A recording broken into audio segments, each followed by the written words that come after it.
राजनीति के कितने रंग हैं आज तक इसका पता नहीं चल पाया। कौन किसका सगा है और पराया, आज जो साथ है कल रहेगा, ये वो सवाल है जिसका उत्तर शायद ही किसी के पास हो। 5 जुलाई 2023, जगह मुंबई। बड़े वाले पवार साहब यानी एनसीपी लीडर शरद पवार का एक बयान आता है।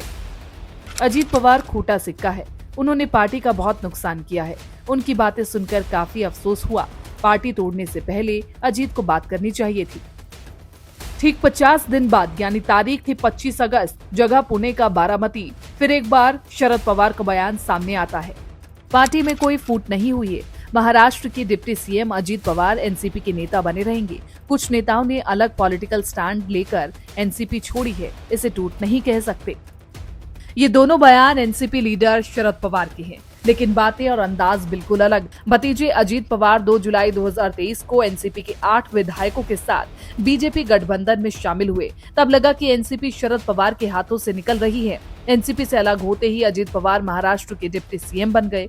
5 जुलाई को मुंबई के वाईबी चौहान सेंटर में एक सभा में अजीत पवार ने कहा, शरद पवार की उम्र हो गई है, उन्हें राजनीति से संन्यास ले लेना चाहिए। उनमें अब पहले जितना जोश नहीं है, वे पार्टी को सही तरीके से लीड नहीं कर पा रहे हैं।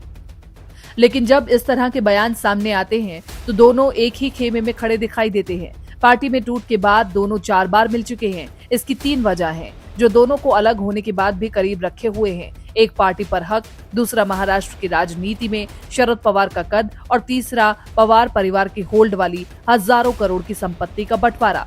अजीत और शरद पवार 40 साल से एक दूसरे के साथ काम कर रही हैं। इस दौरान पवार परिवार ने बड़ा एम्पायर खड़ा किया है।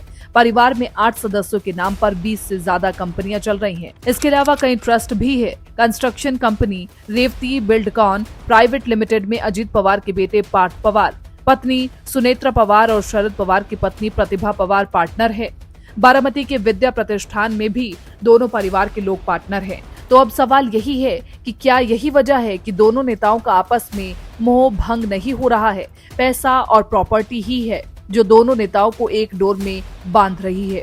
खैर जो भी हो, इतना बवंडर होने के बाद भी ये प्यार अपने आप में काबिले तारीफ है।